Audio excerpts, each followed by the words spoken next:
kati Lubaale bw'alinnya abantu ku mutwe bambi bajaganya mu kujaganya jjukira ye abanoonya musaayi n'amala n'abata kasita ogwa jjajja tagwa tayimirirawo aba yayiseemu saagwa abaggwe agwa abaggwe ye tagwa era jjajja taswala mu maaso g'abazzukulu.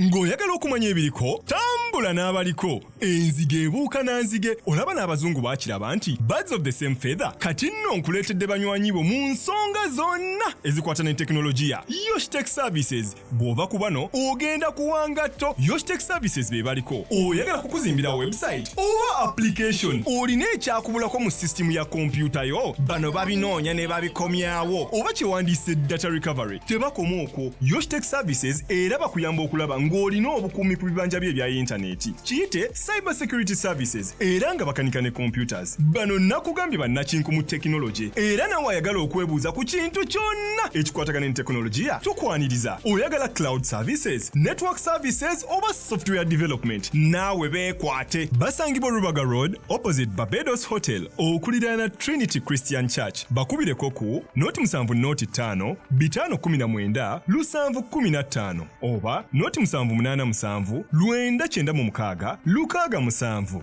Yoshtech Services, empowered by innovation. Obulamu bunyuma, obulamu buwooma. Ekyo tekiriiko awakanya wabula obulamu bunyuma bulamu agugi mazima. Wuliriza nkuleetedde ekyokuddamu ku ndwadde ez'enjawulo ezituteganya mu bulamu gwe wamma ne tulema okweyagala. JS Medical Hubs bano bakugu mu kujjanjaba ebizimba mu lubuto, tujjanjaba hania n'abulira ddala otawanyizibwa ndwadde za lususu, ebimmonde ku matu, enkovu ezizimbye oba nsundo, byonna tubibuzaawo. Ate nno tetukoma okwo era tujjanjaba ulcers, sukaali, pressure n'endwadde endala nnyingi. Abatawanyizibwa mu nsonga z'omukisenge nammwe tetubalekeredde. Tulina JS Body Cleanser nga bw'olinywa lino likamula obucaafu bwonna mu mubiri. Olwo JS Immune Booster ne lizimba obutaffaali mu mubiri. Linyweko weetangira okulwalalwala. Ku JS Medical Hubs eddagala tukozesa lya butonde teririna bulabe yadde. Basebo ne bannyabo mbalamusizaako mu linnya lya Mukama waffe Yesu.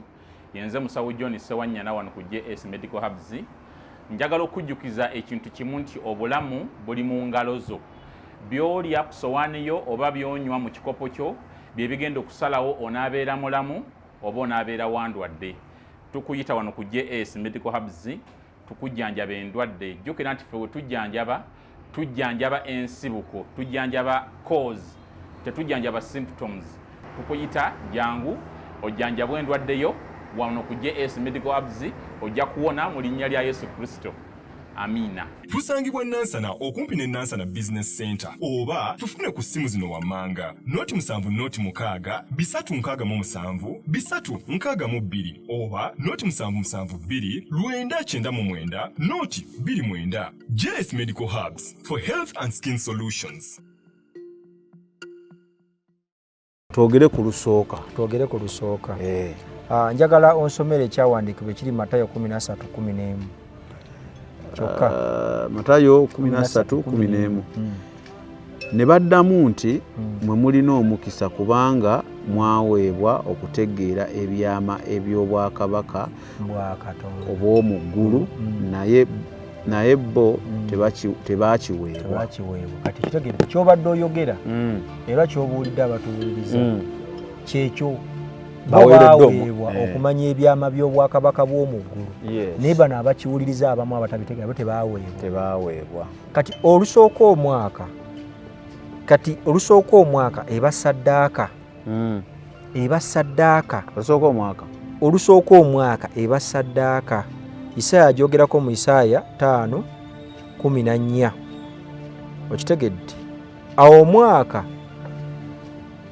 omwaka we gugwa. Isaaya 5:14. Amagombe kyegavudde gagaziya omumiro gwago era ne gasamya akamwa kaago awatali kkomo. Mukko mwe munaagenda abakungu baabwe n'abantu baabwe ababulijjo n'abefujjo n'abatamiivu. Kati olusooka omwaka ennaku zonna nagambye okuvanga ennaku z'omwezi 2 paka nga 2 guba mutego. Jjukira assignment zonna ba agenti ba sitaani baba bakola programs zaabwe baba bawadde assignment babawa assignment za mwaka tebasukka mwaka era n'abasamize bakimanyi nti omwaka lugubanga ogwa kubabawo amaanyi amapya emisambo gigaba amaanyi amapya kati abantu bonna mu kaseera ako baba balindirira okujjuzibwa. Kati gwe baba batumya ekijjulo alina kikola nga tunayingira mwezi ogwo mu lunaku olwo. Kati ng'ennaku z'omwezi lumu kubanga ennaku z'omwezi lumu ekiro tugenda kuyinyira olusooka omwaka fireworks wakubibwa nga fireworks tanabakubibwa assignment zonna olina okakasa nti zikoze eki ziwedde. Ensonga lwaki abamu basinga bafa bagenda kulya mwaka ng'omwaka omwaka lwe bagenda okugulya lwe basinga ate okugwa mu accident ekiro ennyingi. Era kati bwe twogera abantu bangi bafudde bangi bakoze eki bafudde. Kati assignment zino omulabe ajja azibawa nti sami twamuwa assignment twagala omusaayi bwe guti netannabagutuwa. Jjukira n'omwaka ogujja oyagala okuddamu okuba ettutumu okuba n'amaanyi g'okoze eki g'obadde nago. Abantu ba sitaani bano boolaba nti bawaayo obudde bungi bali committed bawaayo ebiseera bingi na buli kimu kyonna bakikola ki bakiwaayo okubanga basobola okukola ki okujjuzibwa. Kyokka ate abandi badde babayamba mu lusooka omwaka abasumba be basooka bayita mu makuŋŋaaniro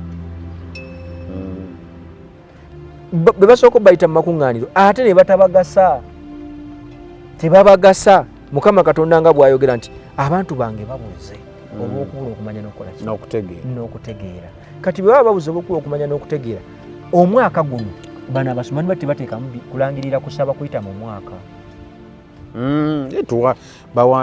balangira okuyita mwaka ne era abantu bawandiika bye baagala mwaka ogujja ne bateeka kapapula anti babiwandiika ne bateeka kapapula eby'omwaka ogujja naye okwo kuba kusinza bibumbe na bifaananyi ate bitya kubanga gwe bw'owandiika kyogamba bw'oyogera awulira gwewandiikira ebbaluwa oba okimanyi togenda musinkagana si bwe kiri kati bwe tuba tugenda kusinkagana Katonda tetwetaaga kumuwandiikira bbaluwa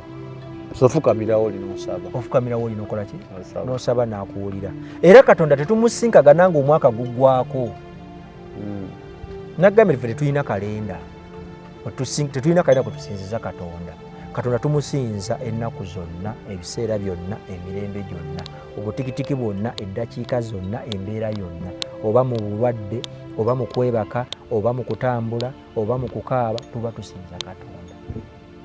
Kati gwe bw'oŋŋamba nti otegese olusooka omwaka abantu bajje basabe oba naawe oba muzibe oba tolaba nga totegeera kubanga gwe ategese omwaka kalenda ya Katonda egamba mu lunaku kyantu balina okusinza Katonda bekulisa mwaka gutya era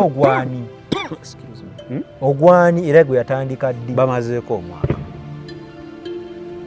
gwatandika nga lumu okujaguza kwonna Brother Samike okujaguza kwonna twandibadde tulindirira olunaku lwe tugenda okuva mu mubiri guno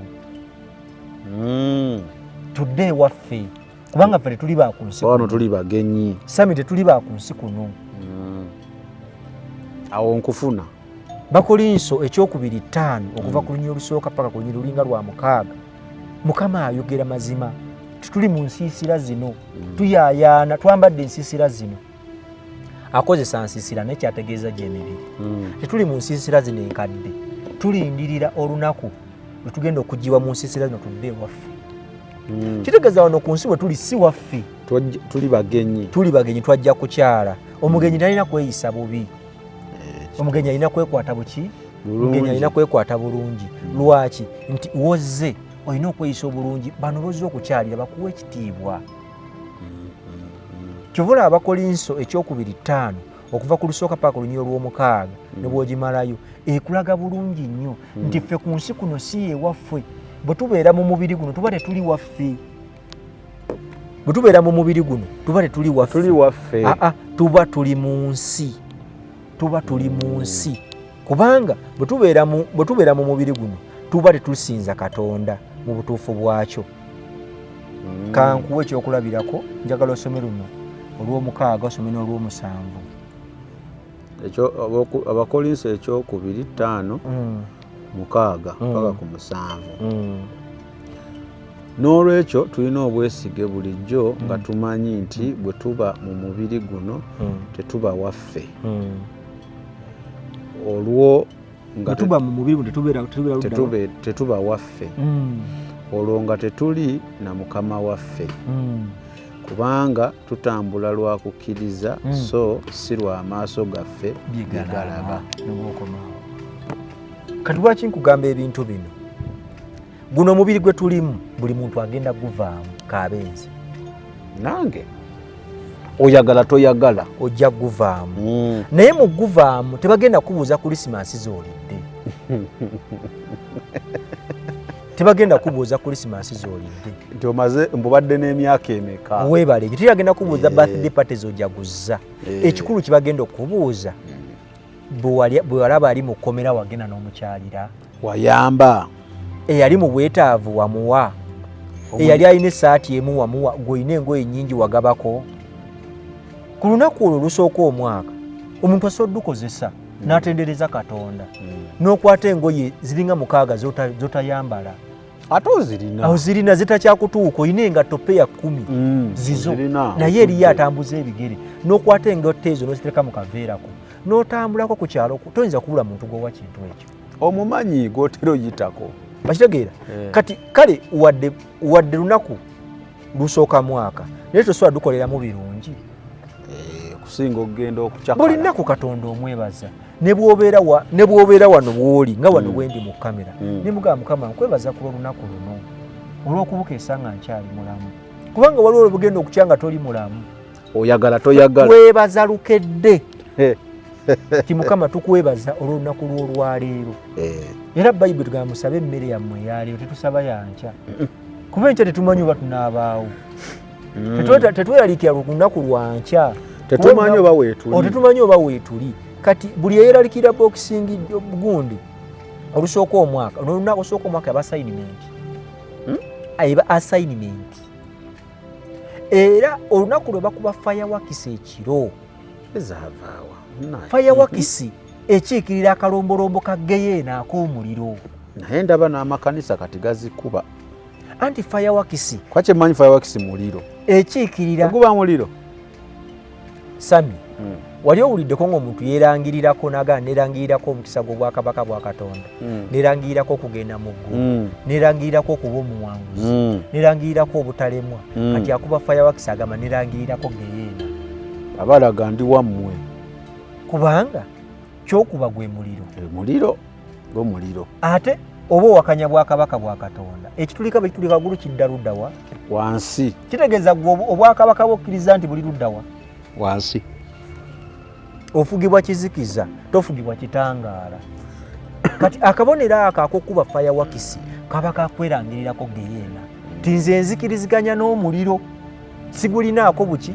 Kalayiti akatono. Weebale nnyo. Samike.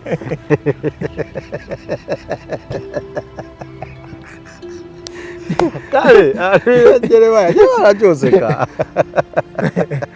So, fireworks zo zikuba. Obeera olinga alaga sign no confirming nti nze ndi weeno. Oba ossa kimu ne sitaani okumukakasa nti nze ndi wuwo. Ndi kibyakyo jangu okole ki? Jangu ofuge. Jangu ofugera jangu oyingire munze mu bwoteeko obwakabaka. Kubanga ke kabonero akalaga nagamba sitaani yekka yasaba akabonero. Kubanga sitaani bw'agamba nti kola omupiira alina okugamba nti teekako kino. Bw'agamba nti ogenda okuba mubufumbaga teekako empeta okakase nti omukazi wuwo. Sitaani yanoonya akabonero, Katonda tanoonya kabonero. Kati amagombe ganoonya akabonero akalaga nti ng'oli waabwe. Era n'ebintu by'okola bikakasa nti oli waabwe.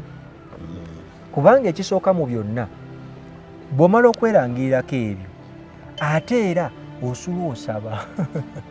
Jjukira obadde osaba mu mwaka gwonna.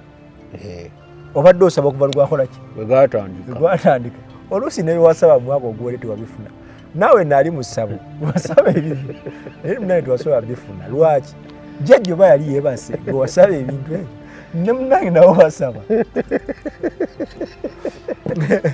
munange kyogamba naye wali oyinza kyosabye nekitatuukirira bulungi nnyo ng'ate omusawo yalaze ne zange ate bwoba waziya oba olina okunnyonnyola kankubuulireko ebintu bye batakola mu ssabo tebakola ndagaano na musawo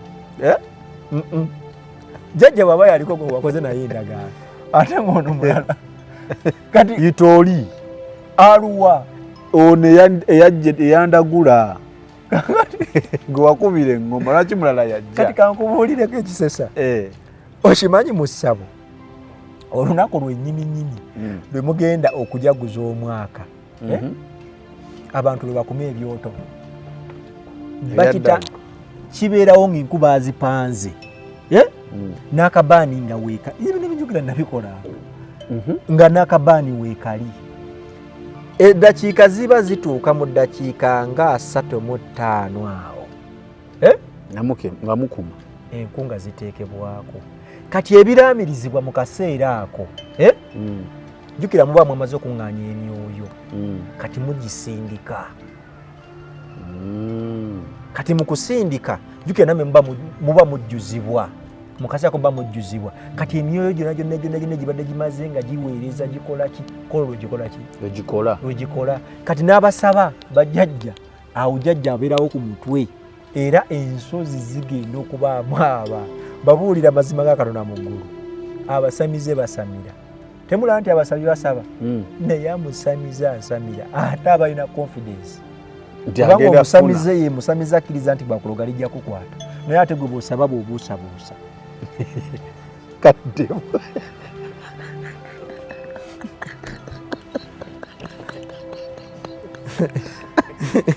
kanzirire mutaata omusamize alina confidence akwata eddagala lye n'agamba jjajja nkakasa olunaku luwale gundi njala bamugobe ku mulimu naye ng'ate gwe bw'osaba nadde eka ate ng'akakasa nti balina akimanyi kigenda kukola naye ate gwe mulokole bw'osaba naye oba mukama oba anaabikola oba singa mugambe kino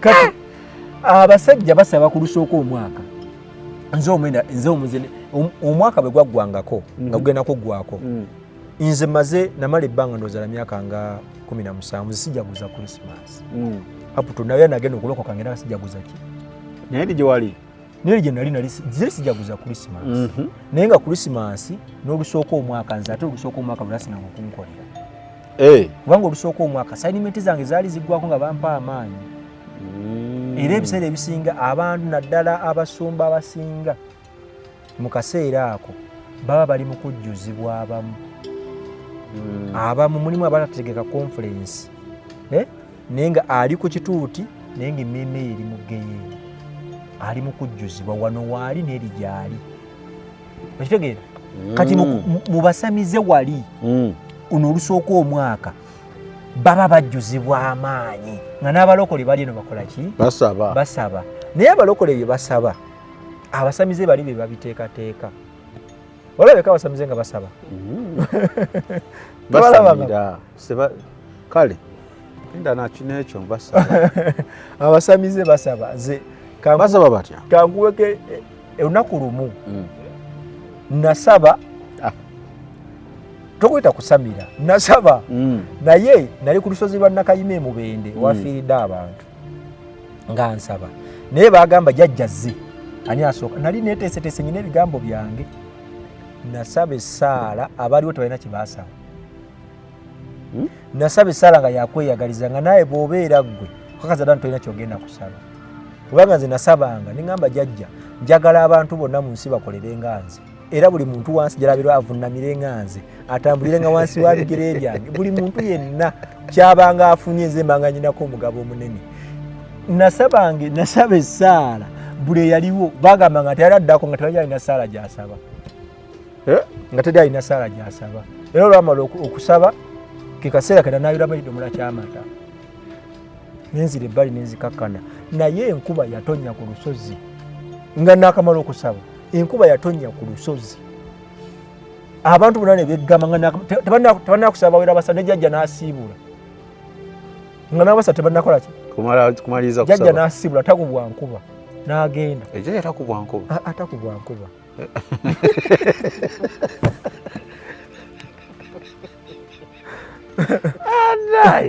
naye nga olaba kino ekintu geyeena njagala kati otunuulire lwakuba nti mwe temwasamirako naye Roland ayinza okuba yasamirako aye kabimanyi kakati naye abimanyi mu kusamira ng'olusooka omwaka gugwaka banaaba ebiyubulo by'omusota ebiyubulo ebyeyubulu ng'omusota bwe gweyubula omusota okula ne gweyubula ne gudda buto kati twafunanga ebyeyubulo bya ttimba nemwabijjangawo abitunda mu wino gyebiri teri kitaliyo mu wino ne bwe weeyagala kamese kafu ne bwe weeyagala nsomba byuma ne bwe weeyagala ki ne bwe kiba kiyenje nga oyagala kiyenje nakyo bakirina ne bwe guba mutimu kembya ogutambuza abafu nagwo baguyina teri kitaliyo kati mwabiteeka mu kinga muteeka mu mazzi ebyo babinaabanga basamize bakimanyi abasinga babinaaba ng'omwaka gukola ki guggwako okweyubula nga bw'olaba ttimba emisota kati baanaabanga temankima ogimanyi ngiwulira kati baanaabanga temankima egyo emisota gyannawandagala baanaabanga ebyeyubulo by'emisota okuzza endagaano obujja kwe kweyubula naye babanga bakola ndagaano ne sitaani kati lusooka omwaka luno luna lwolaba abantu lwe balimu kuba kuzza bujja ndagaano era abantu abasinga bambi tebakimanyi naye awo kati ate bano ab'amadiini tebaba nnyo paati eri awo kubanga basaba ekirongo era omwaka bagukola ki baguyingira era nabeera banyookeza obubaani nembakereziya z'abakatoliki banyookeza obubaani mu kaseera ako nembasamize banyookeza bubaani n'abasiraamu banyookeza obubaani mu kaseera ako kubanga buli muntu yenna aba atunula kati jjukira nagamba nti emyoyo gino gitambula saa 9:8 kati saawa 6 giba giri active kubanga lwe lunaku mukama waabwe lwaba agenda okweragiramu mu nsi kuba saa 6 bwe zikoona abantu batabuka kati ate saawa 6 bwe zikoona assignment ziba zimaze okubaweebwa ezotandikirako omwaka tuba tuguyingidde tuba tugumaze kati bwebamala okuba abawa assignment ezo batandika okubanga batandika okutta ng'omwaka gwakatandika nogamba nti mwaka gwatandise saa kati tuba twaguyingire kuti saa 6 tugenza okukyanga 10 bafu bugenza okukya ti bano badde bafiidde mu nnyanja bano babadde bwe bati kizibu nnyo omwaka otumalako omwaka notawulira mawulire kati ng'enkeera gwebeera ku mawulire ojja kukakasa enkya nga lumu kizibu nnyo obutawulira amawulire ga accident zikka wansi wa 10 kugambye mu kaseera k'omwaka obusamize bwano mu ggwanga lyaffe Buganda bwe buba buli ku toopu tolaba nti abasabi basaba tebalina kye basaba okusikwe kusaba Katonda kwe yalagira beegayirira ku lw'eggwanga ani yabagamba okulyegayirira bwe batyo mu bibiina ekisooka mu byonna bayibuli egamba totambulira mu kuteesa kwaki kwababi newankubadde okulwa n'abakozi baaki bebibi kati ate gwe otegese olusooka omwaka okkiriza nti gwe otambulira ku kalenda anti tulina okwetegekera omwaka ogujja okwetegekera omwaka ogujja ngaani tumujjukiza Katonda bye twagala omwaka ogujja n'obisabira nobiwerako n'ensigo ekituufu ensigo bagiwaayo kiringa okufiirwa omuntu nodda mu kunenyaga noga naye Mukama lwaki onkoze kino mazima ddala kiki kino kyokoze omuntu addawo omugaso mu nsi abadde ow'omugaso tazikawo gwe mwakola endagaano nga jamusi ate nekizigire kuja buli afa abatazikawo atazikawo mwakola endagaano nga ajja mu nsi olinaye wakola assignment ti olina mutwala mu biseera bwe biti oyo gw'oli mu kunenya kati kyekimu kyoyogera kakati ebintu bino nekulaga nti tulumiddwa Katonda omuntu waffe ono omuntu bw'afa n'ava mu bulamu bw'ensi tulina kwebaza Katonda amaziga gasobola okubaawo kunguba gakusobola okukola ki okubaawo kubanga wabaawo ekiseera kujjukira kubadde n'omuntu naye ate kitegeeza kuba biwoobe naku kudda kulaajanira simanya mukama otukoze ki kino tazikawo tubi omuggo omunenenziika naye tandeka ku nsi okitegedde kuba kwegaana kana kumuvunaana ku lw'omuntu gwe yakira neyereetera mu nsi bw'alinako obuyinza akedda ku makyamutwale ate bwe muteekawo lodi buloka mutajja genda atya era abajja mutwala oba kibalume naye nga nkoze amututte nze mbabuulira obanga omuntu yakuwola ekintu kye najja okukinona n'omufuula omukyala abaganda balina akagera akagamba nti nyini kakomo bwakakusaba totawana mugaa nti njakajja kenki okajjako obujja nokakola ki nowaayo kati katonda wajja mu bulamu buno tulina mwebaza bwebaza omuntu afudde yenna sami baba alina kwebaza nga kuwerekera mubiri gwe naye mu kaseera kano akolusooka omwaka abantu bangi bafa abantu bangi bagenda mu geena sami otuuka mu geyeena ng'oyinza okulowooza oba bonna bazze leero naye nga mulimu n'abaki mulimu abakatonya nga bapya bali fresh naye nga mulimu ababadde mu mupiira mulimu ababadde mu masabo kati mulimu ababeera mu nsozi bambi lubaale n'abakwata bwalinnya ku mutwe n'asirituka n'ava gyavudde n'akola ki lubaale abatakiraba ekyo kyono muntu wange atulaki nenewe bayibuli bw'osoma yokaana 10 olunyiriri lwa 10 egamba nti omubbi yajja okubba okutta n'okuzikiriza Yesu Kristo n'atugamba mu Yokaana 10:11 nti nze musumba omulungi awaayo obulamu bwe ku lw'endiga ze.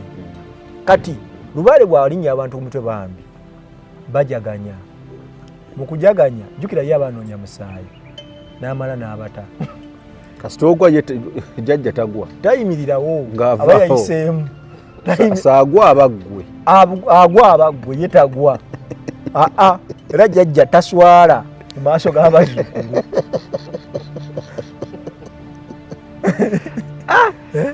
sanga ku mateeka ga jjajja obulamu bunyuma obulamu buwooma ekyo tekiriiko awakanya wabula obulamu bunyuma bulamu agugi mazima wuliriza nkuleetedde ekyokuddamu ku ndwadde ez'enjawulo ezituteganya mu bulamu gwe wamma ne tulema okweyagala. JS Medical Hubs bano bakugu mu kujjanjaba ebizimba mu lubuto tujjanjaba haniya n'abulira ddala otawanyizibwa ndwadde za lususu ebimmonde ku matu enkovu ezizimbye oba nsundo byonna tubibuzaawo ate nno tetukoma okwo era tujjanjaba ulcers sukaali pressure n'endwadde endala nnyingi abatawanyizibwa mu nsonga z'omukisenge nammwe tetubalekeredde. Tulina JS Body Cleanser nga bw'olinywa lino likamula obucaafu bwonna mu mubiri olwo JS Immune Booster ne lizimba obutaffaali mu mubiri linyweko weetangira okulwalalwala. Ku JS Medical Hubs eddagala tukozesa lya butonde teririna bulabe yadde. Basebo ne bannyabo mbalamusizaako mu linnya lya Mukama waffe Yesu yenze musawo John Sewanyana wano ku JS Medical Hubs.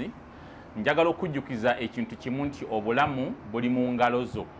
Byolya ku sowaani yo oba byonywa mu kikopo kyo bye bigenda okusalawo onaabeera mulamu oba onaabeera wandwadde.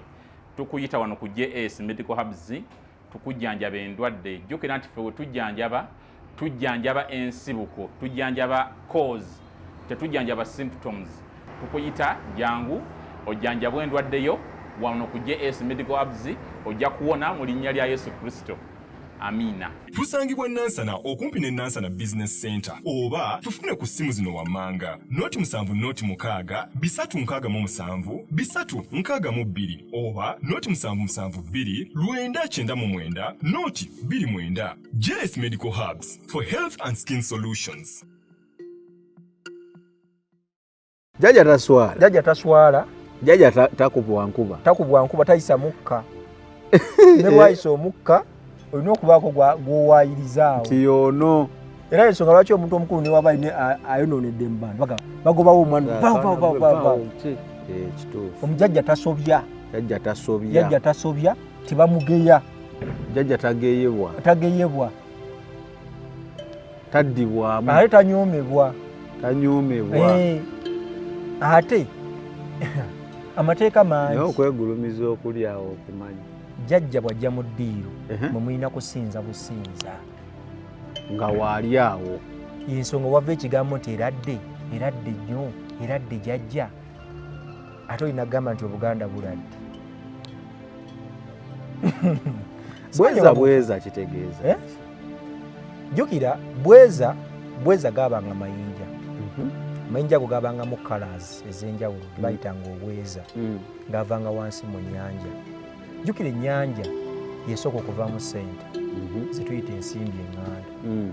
Kati amayinja gaabanga bweza kubanga waliwo amayinja agaasooka bayitanga bweza naye amayinja ge bayitanga obweza gaavanga ku ntobo ennyanja nga galimu obukala obwakaayakana kati bwe bayitanga obweza. Nti bweza bwa Mukasa n'abalongo. Kwa Mukasa gwe musambu ogufugira wansi mu nnyanja. W'ennyanja. Kati ebiseera ebisinga abantu bonna oyo gwe baba basinza. Era kati bwe babagamba nti eradde namugamba nti eradde nnyo jjajja bweza bwani bwa Mukasa oba nenna Mukasa. Kati awo oba oli mu kusinza oba ossa kimu n'endagaano nti ebakoodi bano bafuga ensi nti bweza bwa taata ono ne maama ono be batukola ki be batufuga. Okay, kakati olunaku olwaleero tuyina enambole waliyo okusaba, odi Kampala waliyo okusaba, Kanani waliyo okusaba,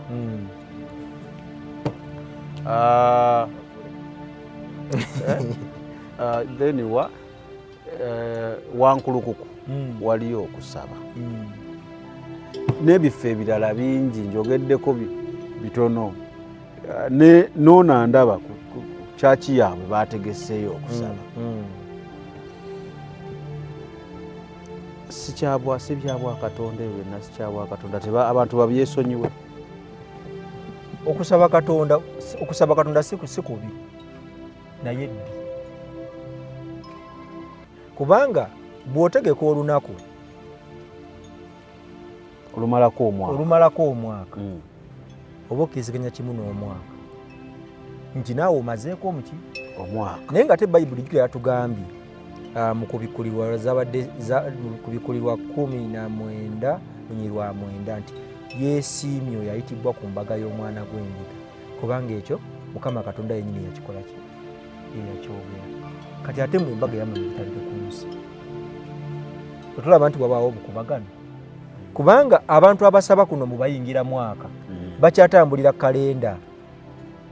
Bibana abantu abatunuulira ku ssaawa nga ziri 8 ne bagamba nti ziri 2 naye nga opposite yakiri nti okusaba kwonna kwandibaddewo, kubanga muzze musaba ebbanga lyonna. Lwaki kola lwe mutegeka? Tegeeza muli mu kutuukiriza nteeka za mulaba n'okuzikiriza. Gomanye abantu abattibwa nga bava mu kusaba ekiro bangi, omanye ebikolobero biri mu overnight ez'ekiro. Abaana bakeera okukiriininga mubale obugali mpitawa bujjudde awo obukozesa gaate abasumba alokola bazze osaba bano bakoze batya. Kakati obwenzi obubeera mu overnight mbunkoko baana muganda wange obwenzi obubeera mu overnight ate ffe tugasoma ku amawulire nti ate kati bwe twayodde ne tubulabangako.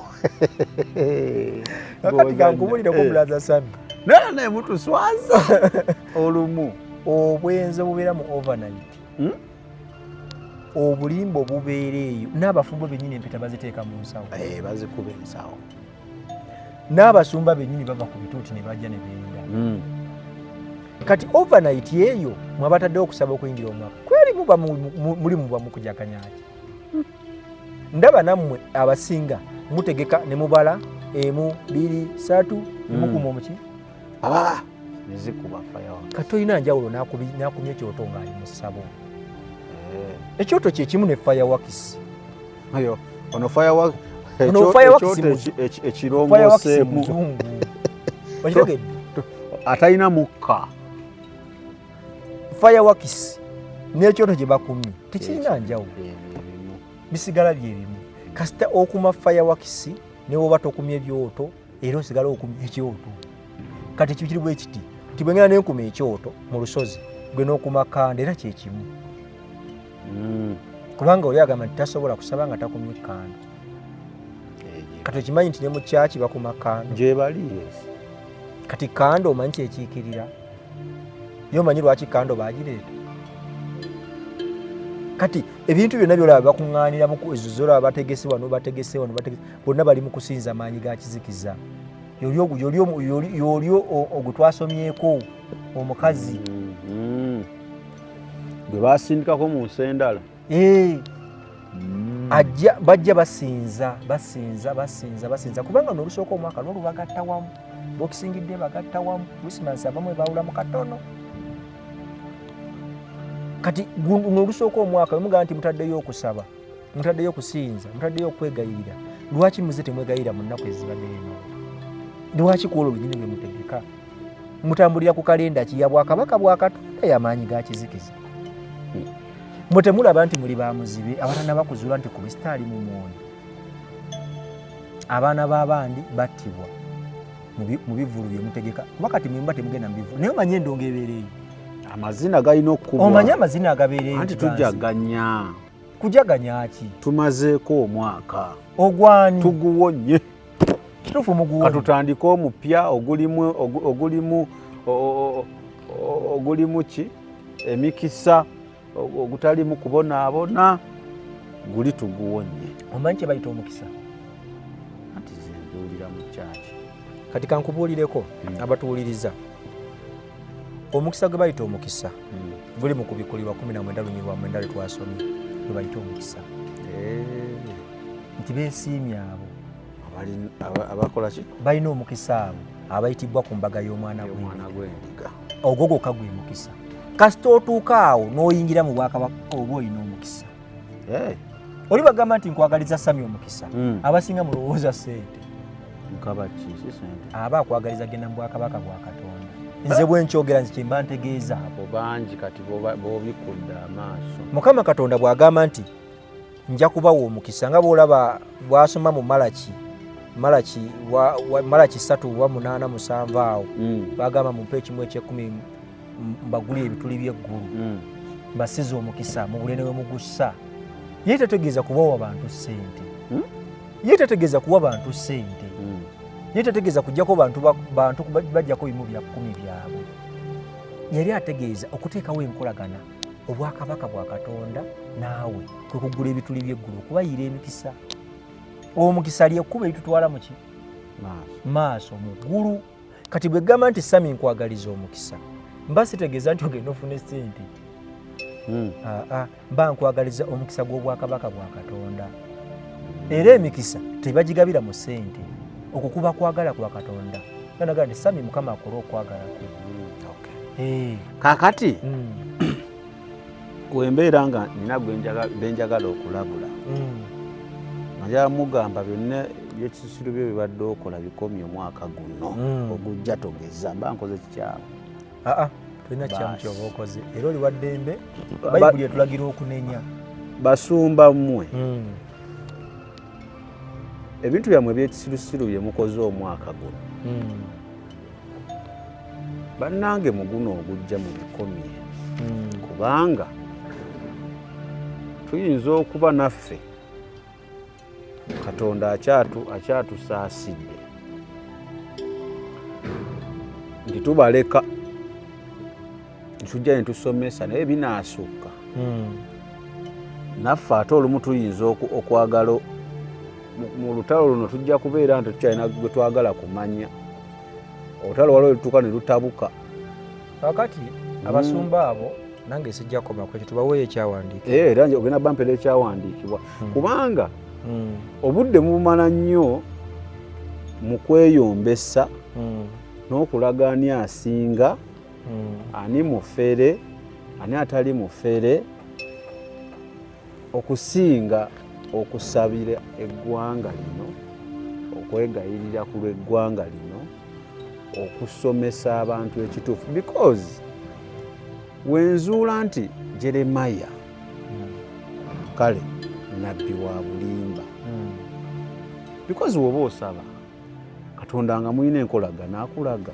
kituufu ekyo era bangi boŋŋamba kituufu ekyo kamera waliwo bangi betwogerako naye ate kiba kyabuutaavu nnyo wenzija ne tutuula wano nze ngagamba gundi oli mufere gundi eyo temuddayo eyowayo temuddayo because wogamba nti gundi mufere obeera gwa yeefudde minzaani obanga gwa jajinga bonna nti oli mutuufu okusinga abalala exactly ate nga kikyamu kyola abantu bange abamu wano abaali bajja temukyabalaba lwa nsonga nalabanga ebimu tebitutwala mu maaso tebitugattako wenzuula nti gundi yasomesezza for example ku marriage naye byasomesa abuza abantu obudde obusinga leka mbumalire mu kulaga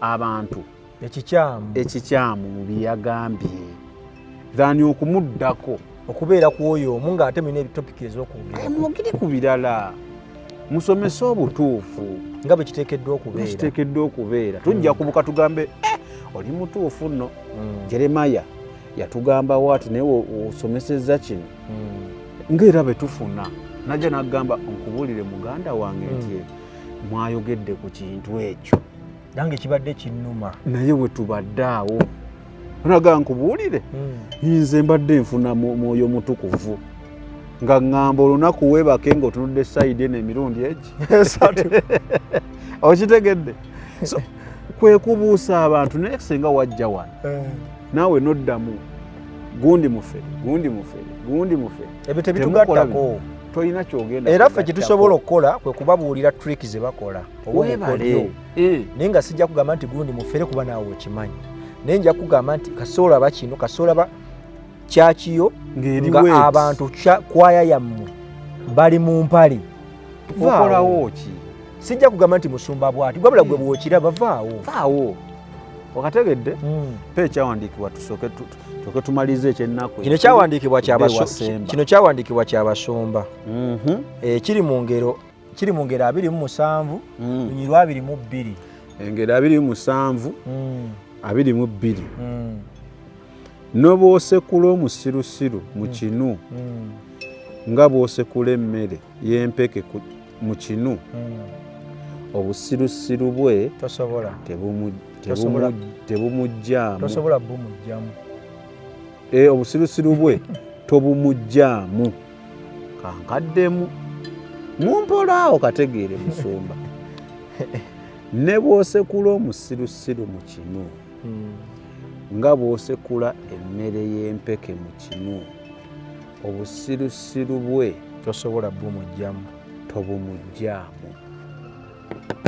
Kati lwaki mbawadde ekyawandiikibwa ekyo nti abasumba tuyinza obutasobola kubakyusa era temujja kukyuka abamu kubanga sente zammwe zikyaliwo emotoka mukyazina makyaki mugayina mugazimbye gatunulanga abantu nebitwogerako mubimanyi era muzze mubiwulire naye ekyawandiikibwa ekyo kyabasumba bokka nti ne bw'osekula omusirusiru mu kinu n'empeke z'akasooli empeke z'akasooli zijjamu nga zigonze naye omusirusiru tomujjamu busirusiru bwe ate kisijja kusoboka ekyo obeera n'obusirusiru bwe muba mwagala okgenda mu ggulu muta abaana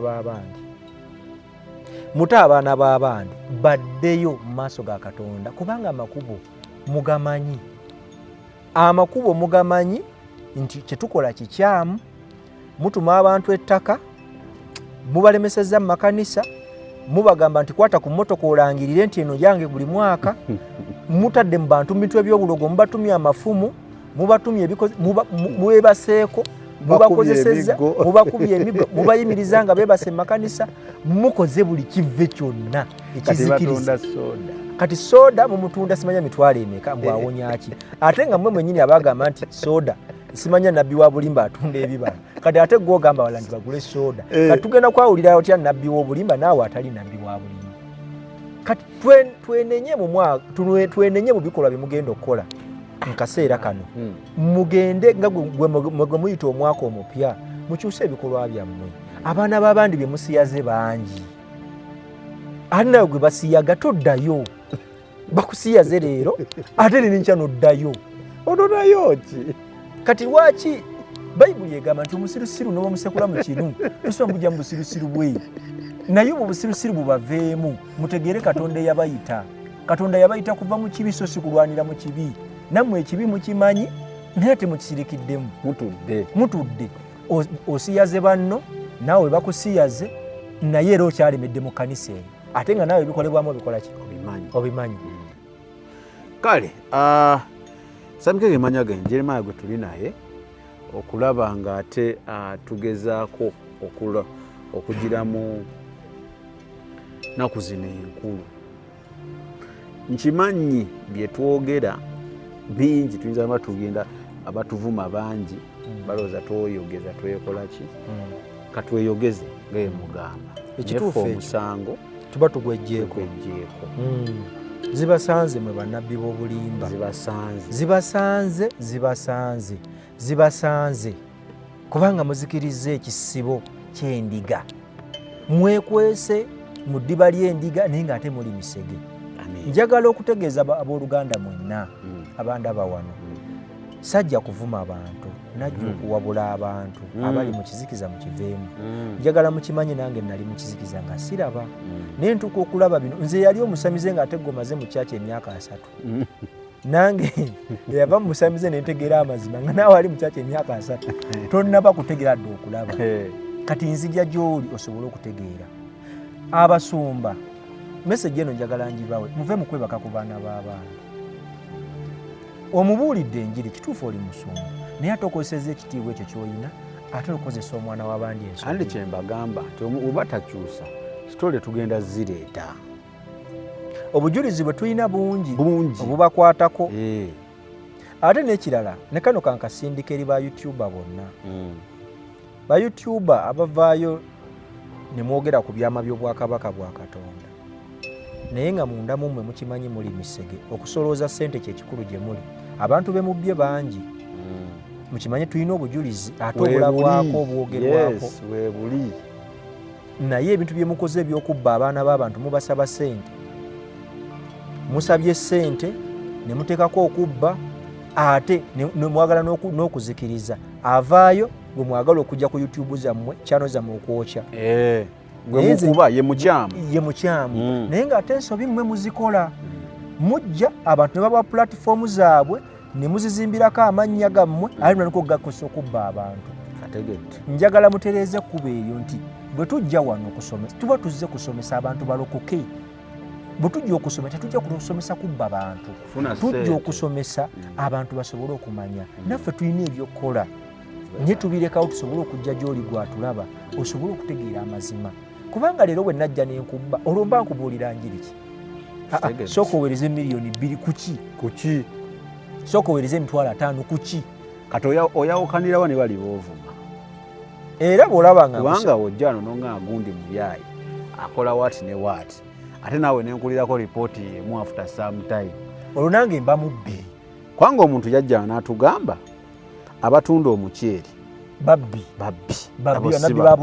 ba bulimba temugendayo bakyamu kate gwe otugamba sodo n'omunywako ate awonya oba oteredde kati gutwawukanirawa naawe toba nabbi wa mitwalo emeka na mitwalo 5 kakati ekintu kino muzze mukiruka ebbanga ddene naye mbadde nsaba YouTuber mukikomye mubbye abaana b'abantu bangi ate mukomye kubabba nobakozesa mubakozesezza mubafunisiza embuto ate mubasuulawo mubasuubiza obbawasa ne mubasuulawo ate n'abamu basiyazi bajja ne boogera ku Yesu naye nga tabasinga basiyazi nammwe ekintu ekyo mukitereeze bwadde ne ligambwako nnyiniryo webbanga obutamwemukira teweebikka bakanyagamba seebisse naye agamba nange seebisse kumbe gundi yonna bulangi tegweredde ku bbango kyokka naye agamba takoze eki teyeebisse owebbanga obutamukira teweebikka okanyamuka ne bulangi yonna egweredde ku bbango nawe bulangi teebikke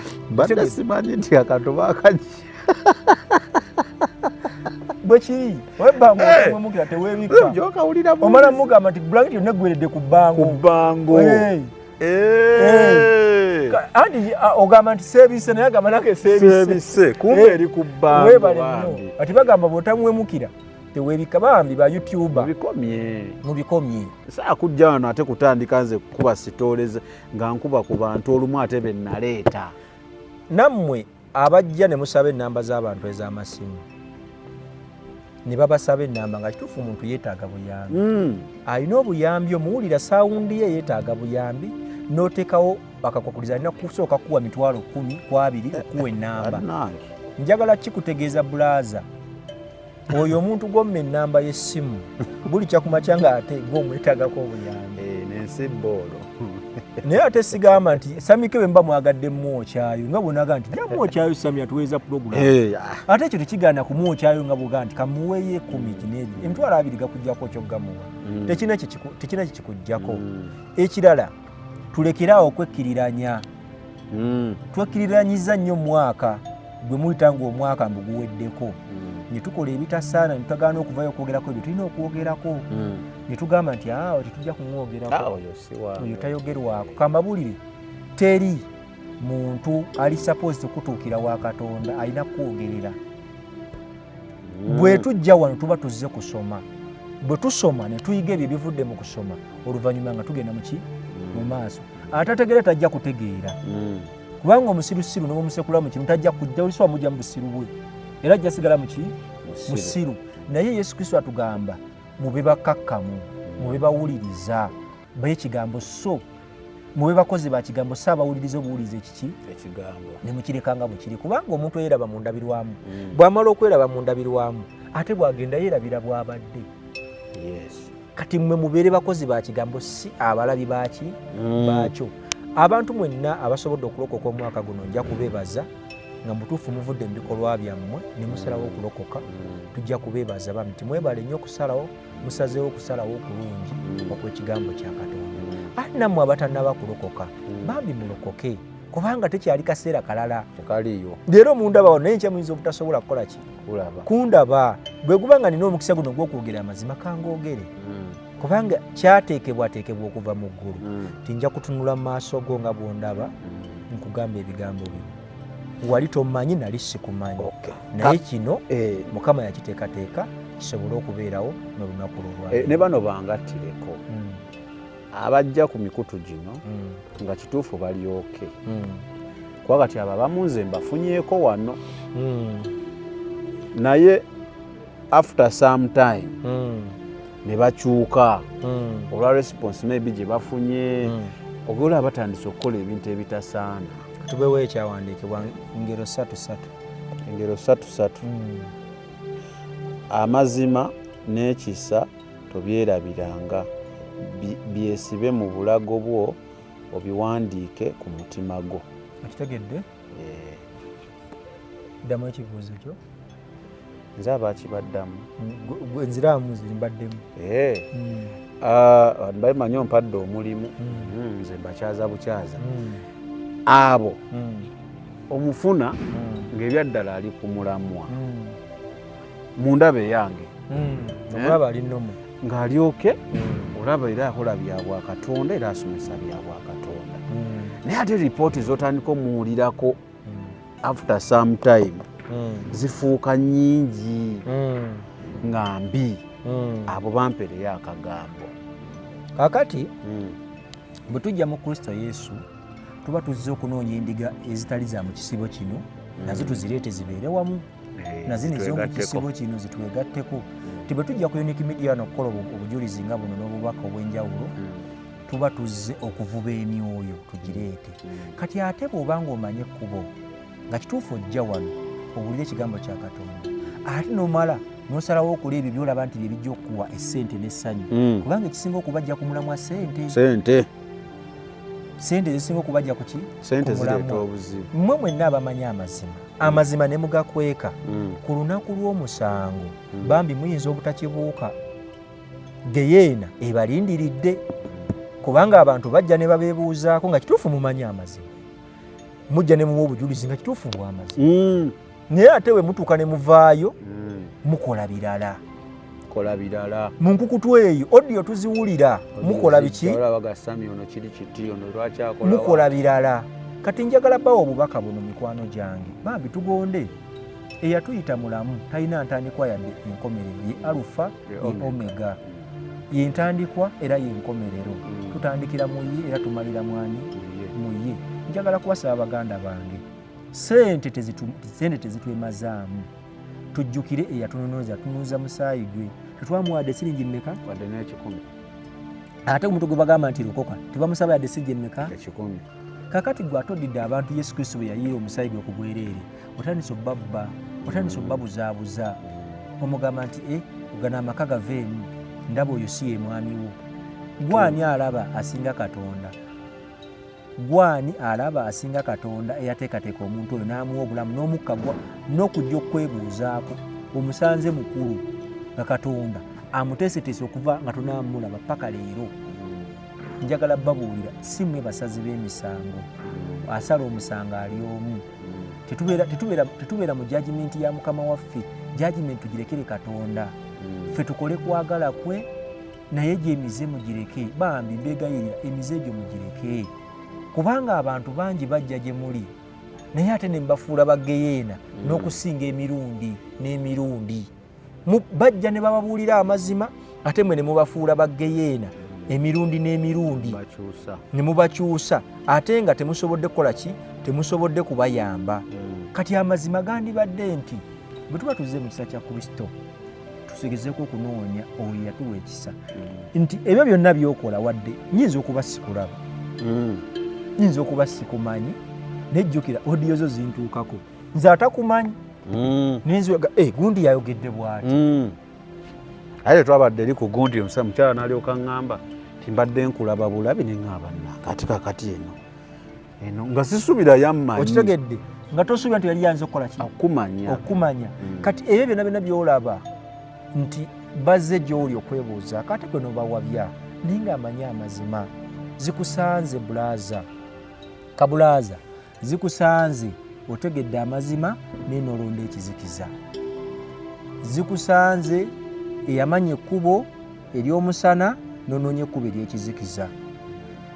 Bw'oba okkiriza nti Kristo gwe mulyango nga Yokaana 10, Yokaana 10 olusooka n'olw'omwenda nga bwe tugamba nti Kristo gwe mulyango, n'omanya omulyango nga Yokaana 10:6 n'otagulaga balala, n'osigala mu kkubo ery'ekizikiza okubanga oyagala ggwe okuyisaawo by'oyagala, munnange zikusanze.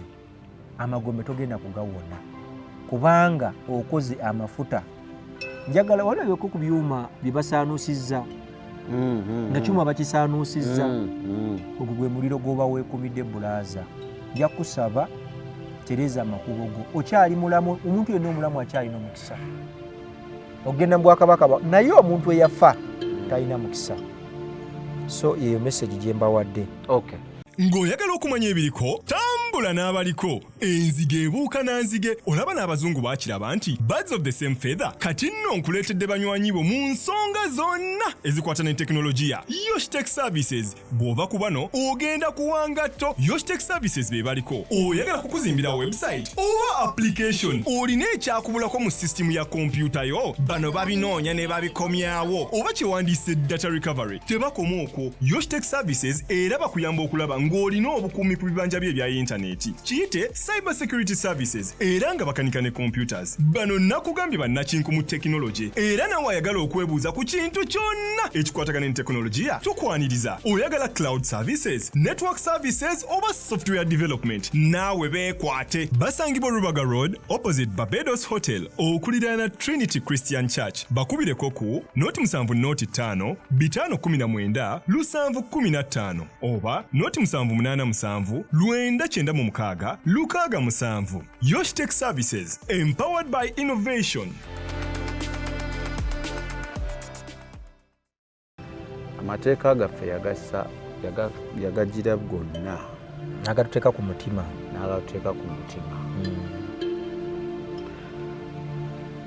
Neighbor oyo w'omwagala nga we weeyagala,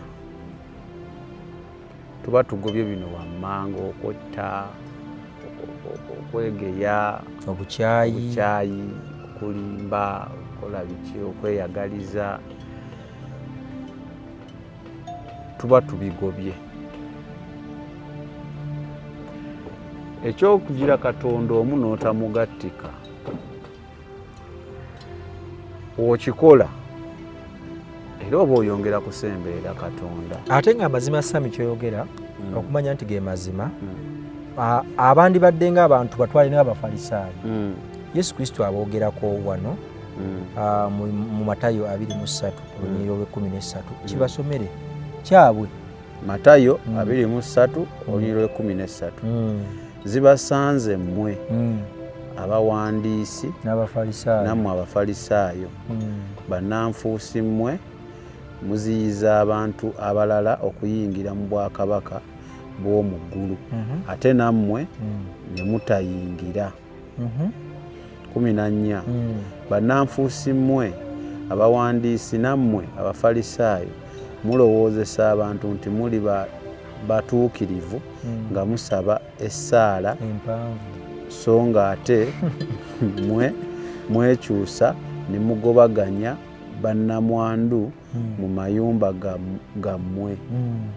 Zibasanze bannanfuusi mmwe abawandiisi nammwe abafalisaayo kubanga mutambula okwetooloola ennyanja ne ku lukalu musobole okukyusa omuntu naye bw'akyuka mumufuula mwana wa Geyeena okusingawo emirundi 2. Ekyo bw'akyuka nadda gye bali ate bamufuula kuba mubi nnyo emirundi egi ogenda mu Geyeena. Ekyo bakikoze tukibawadde.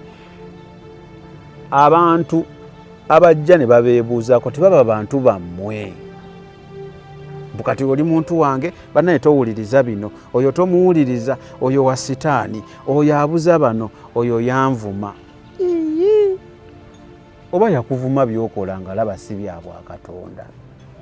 Ate ffe tuteekeddwe kati nakino kankitereeza iffe abajja nituwa obujulizi wano n'abalala ab'enjawulo si ffe tuli supposed okutegeera abantu abakyamu bwe mulina okutatambula nabo. Gwe kennyini kikkakatako okumanya ani gw'otambula naye so si kwebuuza ku nze gwokkiriza Katonda bwe wamukkiriza toyogera naye. Katonda gwokkiriza alina kuba musajja wa Katonda. Kati kikugasa igwe okutegeera Katondawo okuvaayo n'ojja n'obuuza ne Sami oyo musajja oyo yayogera naye mutuufu.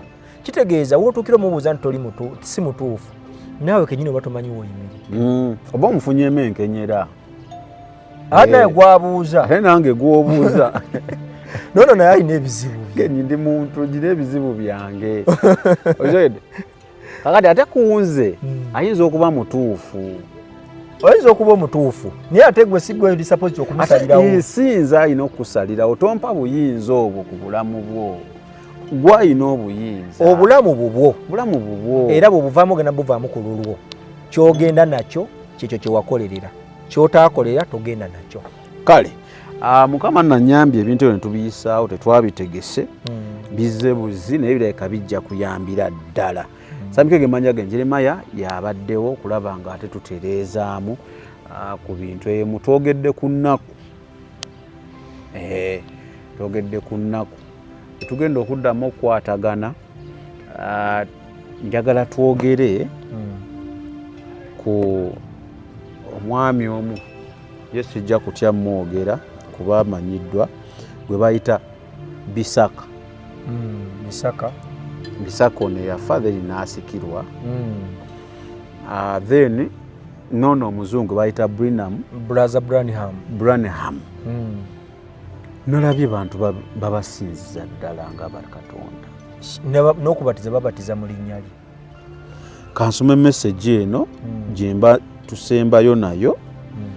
Omwana yampereza message ku TikTok yansaba waati yaŋŋamba panvumu naye muti yaŋŋamba hi Sami okay agamba atya yaŋŋamba my mom is trapped in sagala kuyiya bigambo yarabisomanga webiri. Yagamba, my mom is trapped in the Bisaka cult. We used to host him at our house before he died. Now we host his son who replaced him. Our house is usually packed with his crew when they come to Kampala.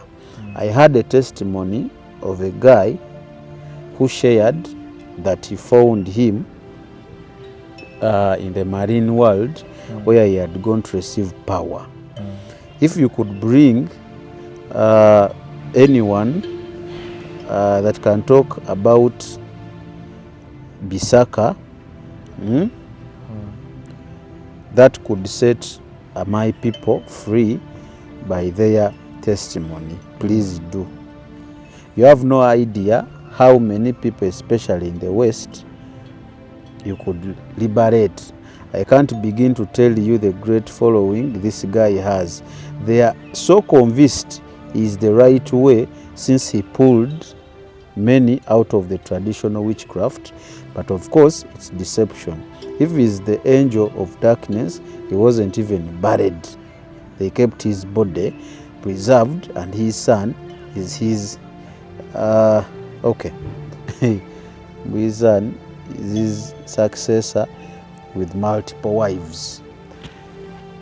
Omukyala oba mukyalo oba mwami simanyi naye aŋŋamba nti maama we ali trapped, kibaki kaba kategwe oba abeera mu mutego yakwatibwa, abanga yakwatibwa gundi ya Bisaka enjigiriza yaabwe, nti era Bisaka we yali akyali mulamu nga bebajja e Kampala basula waabwe. Era nakati bwekiri muzeeyi ono eyasikira mutabani wa Bisaka eyasika waabeera nga azze e Kampala ne ttiimu ye, era basula wabano.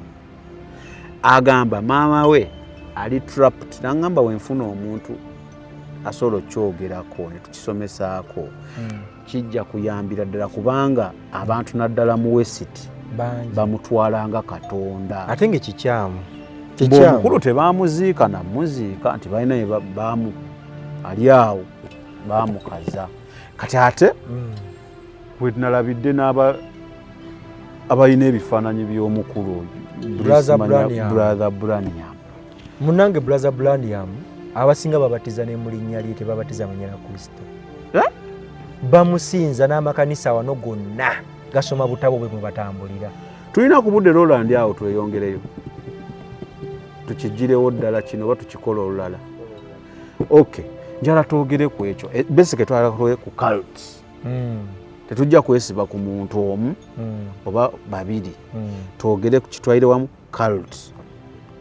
Abantu abatikayo enzikiriza zino obona busamize obwo cult tukyogereko, kubanga abantu bali mu kubula. Tugenda kukyogera kanze omuntu assa eyazaalibwa nganze simanyi woŋŋamba nti gwe Katonda nga weeyita Katonda. Ate munnange babaweera ddala ebitiibwa nnyo, babasinza babagulumiza, naye nga ate jjukira kiri babateekamu kiteeke, naye nga basinziza ddala omuntu, nolaba nga basinzizza omuntu naye nga yazaalibwa mukazi era n'aziikibwa n'afa nga tulaba. Katonda kyoyo afa ne mumulaba ne mumuzika nti bamuziise wali takyayogera. Naye namwe bagoberezi tukisussaamu olumu. Kiva ku ki? Baba balina bye babakoledde, bakola ku byamagero.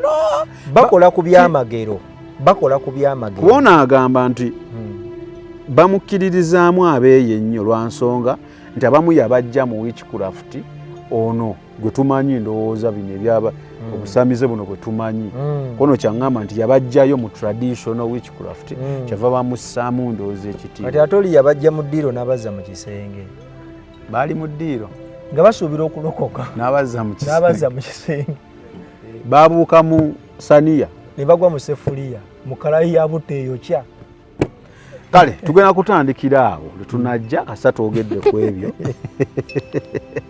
tulabe ekituufu ekiriwo kyekitwetera okuva mu kalaayi tubuuka ate ne tugwa mu muliro kale Samike gegange lwani Jeremiah abadde ku kamera Jeremiah gwe kyatambula naye tujja kuddamu Mukama batuwere omukisa amiina. Ebyo by'owulidde oba ebyogeddwa mu episode eno si birowoozo bya Unique Media nga channel awamu n'abagikulira wabula birowoozo by'abantu ssekinnoomu mu kiti kyabwe.